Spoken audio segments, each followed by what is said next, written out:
I'm resident of Collinwood, Joel Sains. That's my buddy Alan Gallant. That's my buddy Patrick McCray. That's my buddy Gordon Dymowski.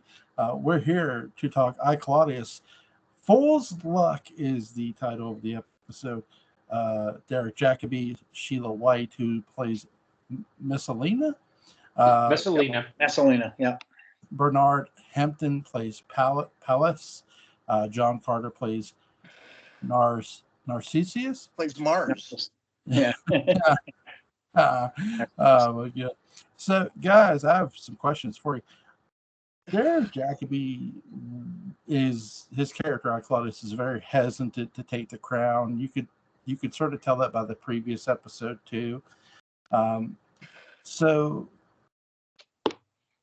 and this was prophesied that he would be Caesar. So, is he hesitant because of the prophecy, or is he hesitant because he knows how it all ends? He doesn't believe in the idea of an empire. No. He believes in an elected republic, which they had, more or less, prior to Julius Caesar. So that's his, and I mean, he just sees how it's nothing but trouble.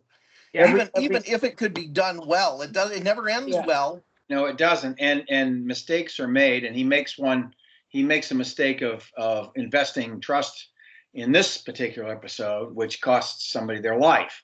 But also, he's very well aware that several of the previous emperors have met their end by murder. They all have. Yes. But I mean, even in his lifetime, it's like, There've been 3. Yes. Since he was an adult. Yes. Yes. Gordon? Yeah, I mean, the reason that he doesn't want to be emperor is that he grew up in that. That's the last thing he wants. He doesn't just want to be. I mean, hey, if you had to deal with Caligula every day, you get a little. Yeah, but then he had to deal with Tiberius. His brother died, and his brother he loved. I mean, Jewel, I don't think Claudius gives two whips about the whole prophecy thing. It is about he sees what's going down, and he's like, hey, look, this is not something I want to do. And in fact, this whole episode is about, he actually tells the Senate, hey, look, I know you don't want an emperor, but you got one. Yeah, he does. He does indeed. And Jewel, the biggest thing is that they would have descended immediately into some sort of incredibly blood-soaked military dictatorship. That's more than anything. That's why he's doing it. Yeah, Herod gives him really good advice. I mean, he throughout that, even up to and including the advice that he doesn't take almost immediately, which is trust no one. Oh my God, that James Faulkner is so good in that. I wonder what else he's done. He's really something else. I mean, he at least had to be lighting up the British stage. Sheila White, on the other hand, was doing things like Confessions of a Plumber's Mate and all of those Oliver Tobias Confessions movies in England. And she was actually a musical theater star. She was pretty keen with musical theater. But yeah, she did those. The only American film that I know that she did was she was the love interest to Dennis Dugan in Unidentified Flying Oddball, known in England as King Arthur and the Spaceman. Really right down there with Super Dad as the low point for Walt Disney. It sounds like Santa Claus versus the Martians or something almost. Well, it was Unidentified Flying Oddball was a comedy. I mean, I liked it when I was a kid. Yeah. But it's Dennis Dugan and an identical Dennis Dugan robot on a space mission. Why? Because that's how NASA works. And why? Because then they only had to hire one Dennis Dugan to play two. That's right. No wonder he went on to be a director. Yes. Well, James Faulkner was in Boswell's Life of Johnson TV movie performer. He was in The Great Waltz. He was in The View from Daniel Pike, Softly, Softly, Task Force, Miss Nightingale. Is that one title? Yeah, Softly, Softly, Task Force. It is. And the funny thing is, I'm only saying this to stop Jewel from reading the internet. Softly, Softly is a hard-edged cop show. Softly, Softly, Task Force is the harder edge. It's the edgelord version of Softly, Softly. I am not making this up. There really is a Softly, Softly Task Force. I So love like- that. Yeah, So like yeah. procedural kind of show, or It's kind of it's that and another show called The Sweeney. They're kind of like I'm trying to think of a they're like your average 70s cop shows, all violence, no redeeming plot. He was only in one episode of that, by the way. Yeah, but Jewel, you know, it's John Faulkner is a television actor. Was he in anything that we would have heard of? Hold on, I'll get there. The addiction, Great Expectations, Conduct Unbecoming, BBC Play of the Month, TV series Pilot Officer. Conduct Unbecoming was on Broadway at one point too, at the play. The Night of the Askari, he plays Tarek. That sounds like a horror movie. I, Claudius, 6 episodes, 1976. Hazel, he's TV series, 6 episodes, 1978. Screenplay, TV series Ralph Aldridge, 1 episode. Zulu Dawn, he plays Lieutenant Mayville. The Martian Chronicles TV miniseries, 3 episodes. Tales of the Unexpected. Okay. What's he playing that? Mr. K. Yeah, but did he play Barnacle Bill the Sailor? The guy who kills the astronauts. He puts on that great weapon and goes out, and his wife says, don't do it. Yeah, he's in 3 episodes of the Martian Chronicles. Tales of the Unexpected, 1 episode. The Professionals, 1 episode. Flashpoint Africa, 1980. Peter and Paul, 1981. Priest of Love, 1981. Muck and Brass, 5 episodes. He plays Maurice Taylor. I don't know if you've ever heard of that. Oh, yeah. Inch Bindin Killer plays Felix, 1982. A movie or whatever. It's on a show. It's called Eureka. He plays Roger, 1983. What was the title of that? Oh, Eureka. You don't smell very good either. Strangers and Brothers TV series, 1 episode. Mr. Pelfer and Westminster, 1 episode. A movie called Real Life. He plays Robin. But yeah, I don't think that's the Albert Brooks Real Life. No. Yeah, he's been in a lot of stuff. So and suffice it to say. So sorry. That's all you have to say. Sorry for the long read there. Okay. Well, he's definitely a very interesting performer. We all agree with that, I think. Yeah. I like how his accent gets thicker the older he gets. Yeah. And I take that as an indication of the time he has been away from Rome. Yeah, he gets less Roman. Yeah, when he's a kid, he picks up the accent from there, but he goes home. It's like David Hennessy now. David Hennessy has kind of a Latin American accent. Yeah, it's a continental accent. It's his English has a bit of the edge of some of the other languages that he knows, that he speaks frequently, including Spanish. So, yeah. So Derek Jacobi, he is front and center in this episode, and he is Caesar after all. I really enjoyed how he went back and forth of not wanting to be Caesar. It's really, really good. I feel it's probably one of the most underrated things about this series, because you don't often see that kind of confliction in a lot of the others. And that's what makes Claudius, Derek Jacobi's character, so unique. A little, hold on, I want to make sure I get this right. In the next episode, he invents the salad. Yeah. Yeah, a little and then in 2 episodes, he invents the Lindy. Yeah, and these episodes. All the salad is he puts mushrooms in it, and that's the end of it. It's just. Yeah, these Which episodes. is why we don't have them in Caesar salads today. Yeah, these episodes take place from 41 to 43 AD, according to IMDb. Joel, the Caesar salad was invented in, I believe, the 1940s by Caesar Cardini in Tijuana.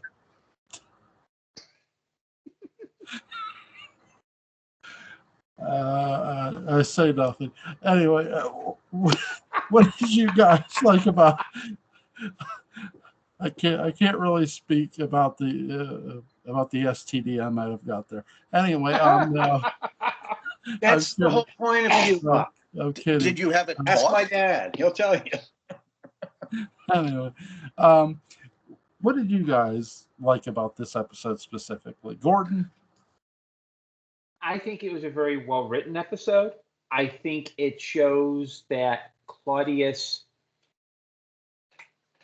It shows some of the the perils that he engages in. It also shows how he is maybe a little too trusting, especially when it comes to his wife.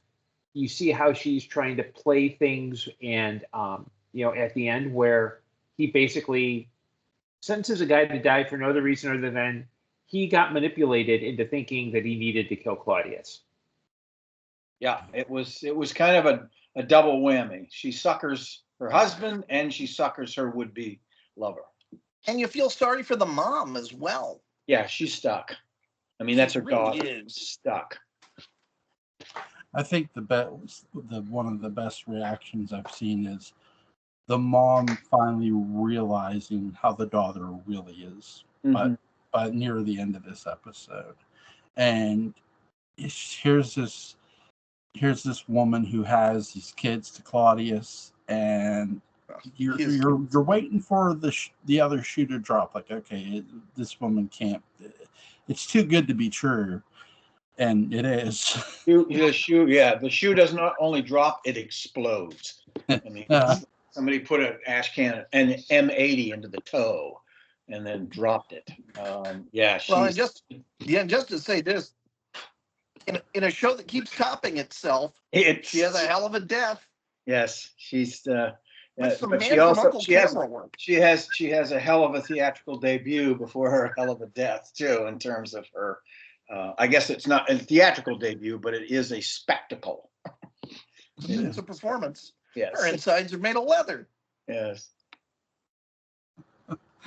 I like how the guy they bring back from Spain, once he gets propositioned by Claudius's wife, it's over. He's just like he's ready to kill Claudius, and he believes.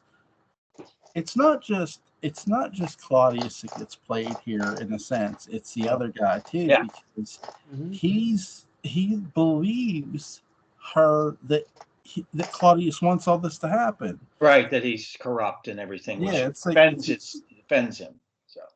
It is statistically likely, given the past two emperors. Yes. Well, too, it's sort of to Faulkner's character's point that you can't just hand it back to the Senate, and this is sort of why too, because the Senate only sees they're ready to go to war in a sense of who would be the dictator anyway, who would be the new emperor. Well, you sort of see that a bit with this guy too, because he's so sick of emperors. He's ready to kill. And I mean, just the slightest thing sends him over edge. Right. I mean, there is that. And actually that in his heart of hearts is what Claudius is about too. He wants the Republic too. But Herod is right. Herod's wisdom is correct. It would throw everything into violent chaos if he didn't at least. And that's why he says to him, he says, for now, just to get him thinking about the immediate problem. So it says, take it for now. And the interesting thing is Claudius, as you say, he's got this conflict going on, but at the same time, he's very decisive when he needs to be. He has that ability to just, I know the rules, I know what has to happen here, I know how I have to address the Senate, and so that they don't consider me a moron and all this other stuff. He makes those decisions quickly. I may be hard of hearing, but it's not for lack of listening. Right. Yeah. Gordon? Yeah, I think it's. I think that it is a good setup about a man who, Claudius was playing the idiot just to survive, and now he kind of has to not play the idiot. That's correct. Yeah, he has to gain respect of, the Senate enough so that he can effectively rule. So he can't play the stuttering fool anymore. It's a good point. It is as if he were from, what is it, the planet Megatron? Mm-hmm. And he becomes Claudius Prime. Mm-hmm. Or is Megatron the bad guy? Megatron's a bad guy. Yeah. What's the name of the planet? Autoerotica 6, or what was it? Cybertron. Cyber. Okay. So he goes in cybers and becomes Claudius Prime. Patrick, I don't think we should use the word cyber around Joel. I'm just. ASL. Oh my ASL. God. Oh my God, why? So here's my question. Australian as a second language. Here's my question to you guys of this episode. When they with the characters here, because I do feel they're gonna kill Claudius's wife off, not in this episode, but not too far from here. What? I mean, she's a very bold character. She's the kind you don't bring home to mother. No, but she'll never let your spirits down. Well, too. Once you get her off the street, meow. She's all right. She's all right. She's all right. Well, too, she acts very nice and she's very deceptive. Which Sheila White is dynamite in this. She is. I mean, it's a standout performance. Yeah, the levels of manipulation are all consistent, and they're separated depending on who she's talking to, and it all works fine. She's baby doll to Claudius, and she's raging everything else kind of thing to the guy that rejects her. And I think about the casting process on this, and actually, I suspect it was pretty easy. And it's because the English do auditions often, especially at that level, very differently than Americans do, and that they often don't. The director, producer will take the actors out to lunch, talk to them, it's assumed they can act, and they've seen them act in tons of things. So it's kind of like Frank, selecting his crew for Ocean's 11 or something like that. And tell you what, if you can cast like that. Absolutely. They do some of that here in the United States for Broadway shows too, because casting directors will go out and see people in off-Broadway shows, or they'll check their television resume, and they'll do things like that, and then they'll go back to the director and say, you want to talk to this person, you want an appointment here and there. I mean, obviously there are still some strictly audition situations that go on, but that's usually for somebody that's not as established. They doesn't have a reputation that they've already built. So. They're no Doug McClure. No, absolutely not. Trampus. Doug McClure and I, Claudius. He just kind of laughed and charm his way through the whole thing. There's a legion of mediocre American actors. Lee Horsley is in there somewhere. Yes. Oh God. What do you think of Lee Horsley there, Julie? You got strong feelings on Lee Horsley? No, I don't have strong feelings on any. He was in Sword and the Sorcerer. He had the sword with the 3 blades that shot out like missiles. You've never seen Guns of Paradise? Matt Houston. The Guns of Paradise? Yeah. I always used to call him Lee Horsley Sauce, after the horsey sauce. Yeah, I mean, come on, Joel. How can you not have heard of Matt Houston? I mean, you'll pontificate about all sorts of other things, but you need to learn your Matt Houston, dude. Yeah. And that was my mother's favorite show. just because of the opening shot of the opening credits, which focused in tightly on his belt buckle and what was below, and then moved up. It was incredible exploitation, Yes. and Lee was thrilled. I believe Bob Seger called them tight pants points. And that was pretty much it. I think that was an attempt to do the same thing that they did on Magnum with Magnum's tiny, tight white shorts, and the shots that they had of that. So that's, if we had seen Higgins in those tight white shorts, it would have embarrassed. It would have embarrassed Tom Selleck. He never would have come out of his trailer. That's right. He would have hung it up, so to speak. They were important, outstanding cast members. That's why they never invited Forrest Tucker to guest star. That's right. No. Everybody hangs it up after Forrest Tucker shows up. What's your guys' favorite scene in this episode? I knew you were going to ask that. My favorite scene in this episode, which is a scene that never happened on Dark Shadows, but would have if it had stayed on the air longer, would have been a miniature golf scene. But also, it was the scene. It'd be great. Put one on the front lawn. David gets wacky in college. He's not allowed to go to college. And so Quentin and Barnabas reluctantly have to become like this weird fraternity. And they show up in like beaver jackets and boaters and canes. Because Quentin says, well, this is how they did it in my day. But seriously, it's the scene between Herod Agrippa and Claudius and that dialogue. And specifically the Barnabasian line that never was when he's asked, why are you writing this book? He says, for all the people who died. So it was worth it. So, because they're not here and I am. And I can see Barnabas finally deciding to just write the whole family history. I love the sense of time that he describes, and just, and you realize, and this is something the series is really good at, it rewards you for having watched it, because you realize you've cared about those characters also. Right. And you've lived with them and gone with them, and it feels in the best way longer than just like 13 hours of TV. It's a hell of a lot more, and I feel such nostalgia, such a sad nostalgia in that scene. I love it.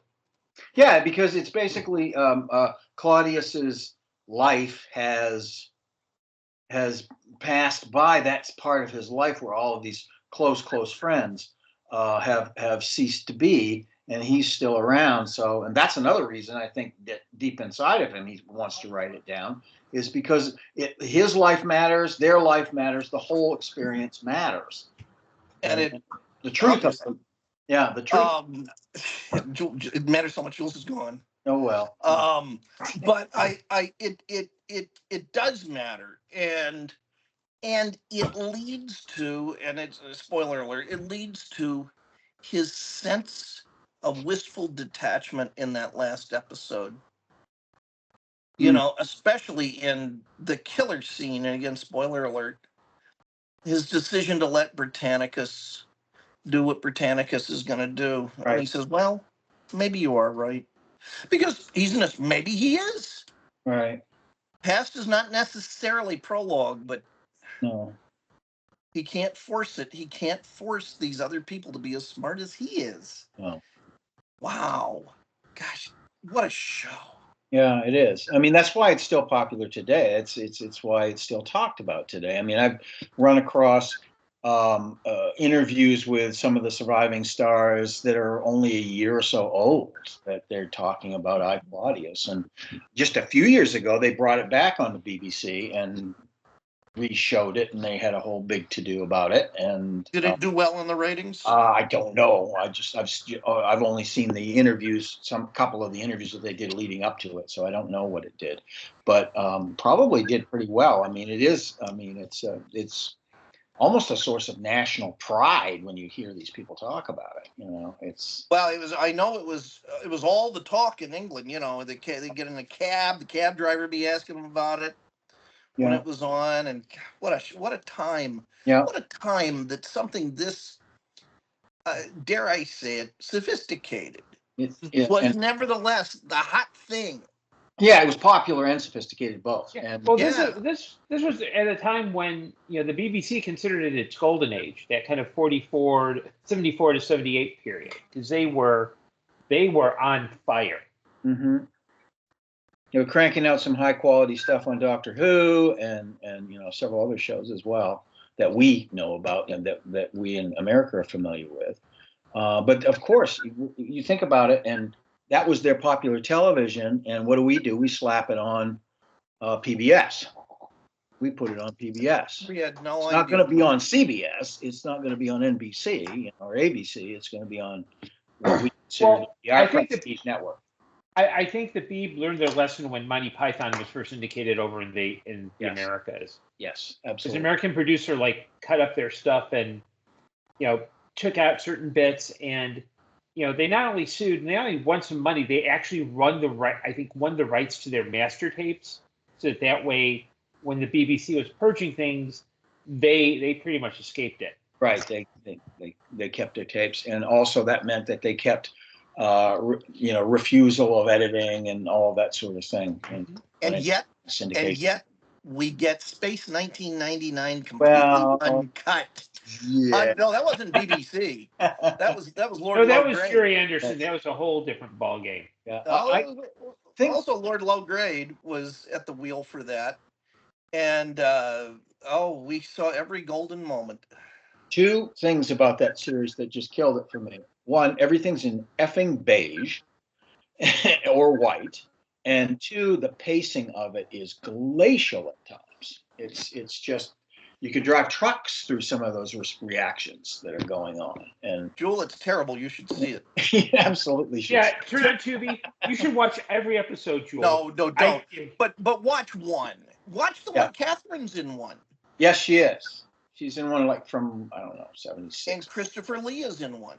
Yeah.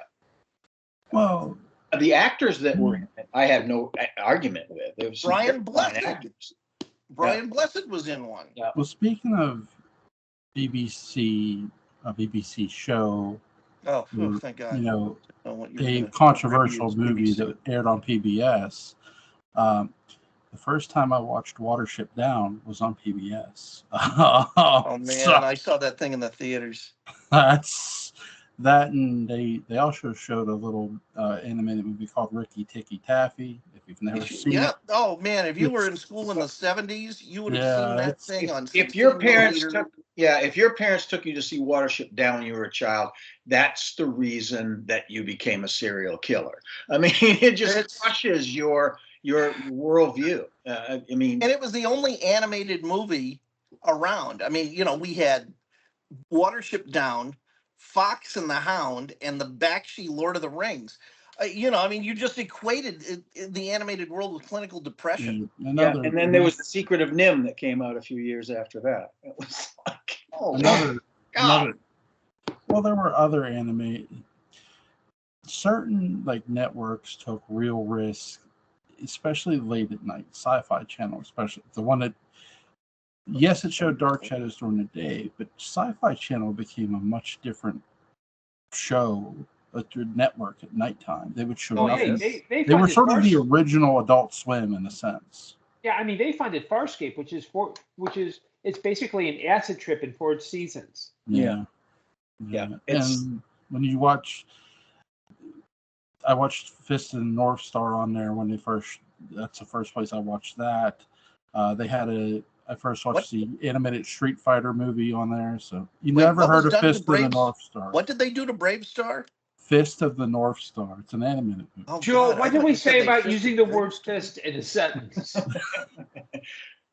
Latex Fist of the North Star. No, it's a great movie. You should go check it out.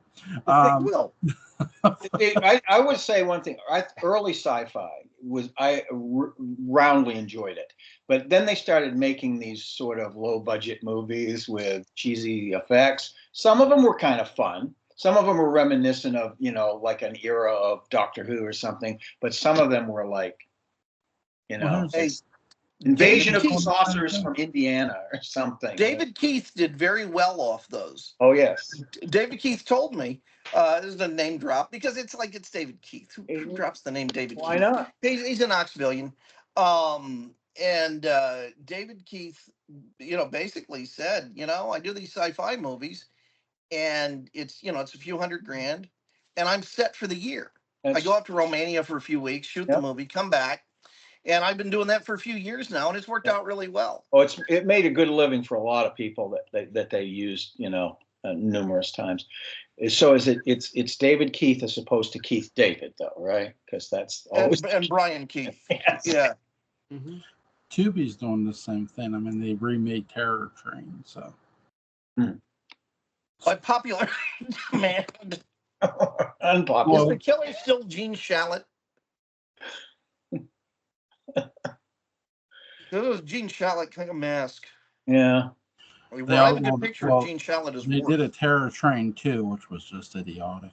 I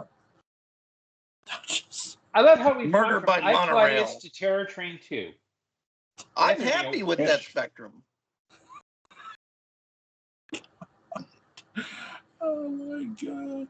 Well, here's the thing too. Like, I've talked about this before. My mother let me watch pretty much anything, so it wasn't. Have you seen Train to Busan? No, the zombie one. The zombie one. Yeah, Yeah.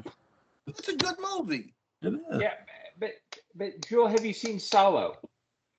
No. That is the feel-good hit of the season. Mm-hmm. When I would show Salo to people, I would have, at the time, Twinkies made chocolate Twinkies. And I had a plate of them that I would bring out just before a certain scene. Is Salo just the life story of Gordon Dymowski after the lights go out? No. Oh, okay. Joel. No. That's a man. Joel, If you saw that Joel, movie, The sun never sets on Gordon, okay? It never sets. He's never in the dark. Now, Patrick, I have a question. When the chocolate Twinkies, were they called Chocodiles? no, they were chocolate Twinkies. Because I know when I lived in St. Louis, they had like the chocolate Twinkies with like a chocolate coating, and they call them Chocodiles. No, very specific shape. Of course, the Twinkie shape. Mm-hmm. And I would serve up a steaming platter of them. Steaming. Well preserved. Oh, Julia. Oh, Joel, if you see that movie, wow. It's a movie so incendiary, the director was murdered over it. Oh, my God. I've seen Cannibal Holocaust. I mean, Cannibal Holocaust is a fun movie, but it's nothing compared to this. I used to do, when I had a horror club, and it didn't close it down, I would do Serbian film and Salo as a double feature. interesting. My favorite scene in I, Claudius is where obviously the wife is seducing the guy brought from Spain, and he's totally gone off the deep end. I think that is. It's a good scene. Very, very well acted. I love the camera angles we get in this episode too. They're very fun. Yeah, I like the scene where Claudius punches a bear in the face. That was a good scene. But Joel, overall, how do you feel? Do you like BBC? I don't hate them. I watched the Avengers, a bit of the Avengers when they came on Sci-Fi Channel. But the thing of it is, they were on. You have good associations. They were on a weird time. Again, Sci-Fi was a different network at past 1 a.m. and they would be on at 1:30 a.m. in the morning. So you get your BBC after 1 a.m. And my mother's like, "What are you doing up at 1:30 in the morning?" Just say it's BBC, Mom. Right. She'd get it. Hand me the I gotta have my BBC, Mom.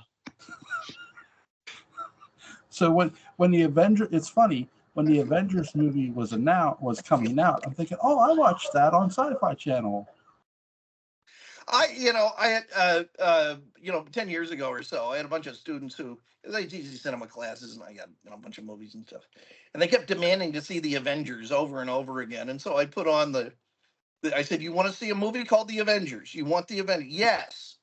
Okay. And I put on the Uma Thurman, Ralph Fiennes Avengers. And they all groaned their way through the class. But at least you got to see Sean Connery as a villain in that. That was it. Sir August de Winter. Yeah. When Batman came out at the Vogue, this little movie theater I worked at, we just put up Batman on the marquee and sold tickets and refused to give people their money back when they saw it was Batman 66. We did it the weekend Batman came out, and we made money hand over fist. It was great. Yeah. And they loved it. It's a better goddamn movie. Well, it's a lot of fun. It's a lot of fun. I like Batman 66. I think they did a hell of a job considering that it was like, hey, let's make some money off of this thing, and they put it together. You know, I rented that movie at my mom's video store. The Batman 66. 66 movie. Yeah, it's a great movie. It's a hell of a lot of fun. I mean, it paid $5. It's 5 of the best bucks you'll ever spend. Yeah, it's superhero vaudeville. It's wonderful. I mean, it really is. You know, the whole thing with the bomb and all of that stuff. It's just.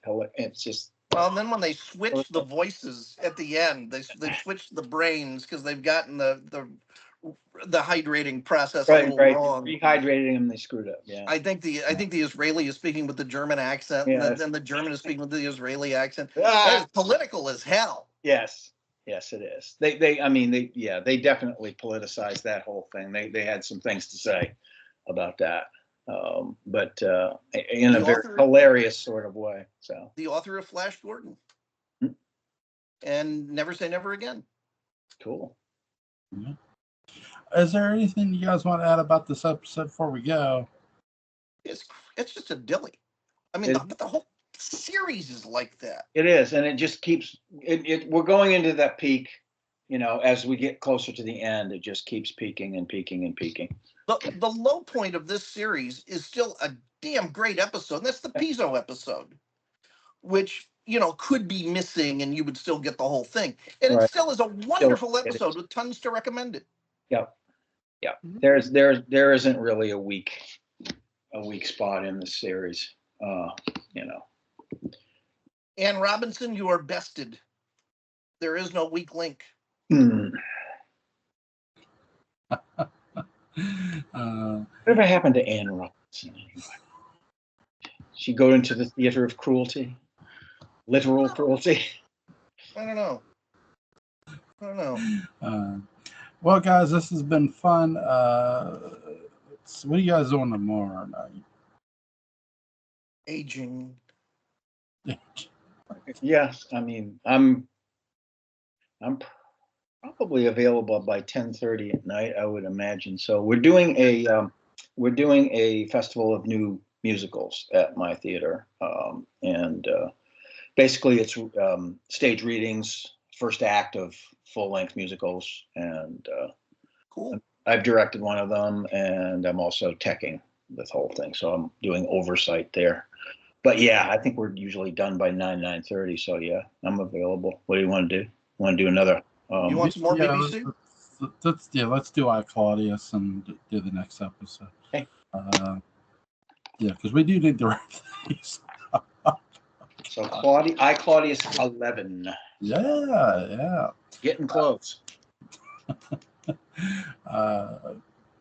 Well, I know Saturday we're doing the werewolf movie. Dog Soldiers. Yeah. Sunday I'll be doing Return of the Living Dead. If you're interested. You are. Yeah. Well, I'll do Return of the Living Dead. It's one of my favorite I'll movies. be there for that. You need a Louisvillian with you. There you go.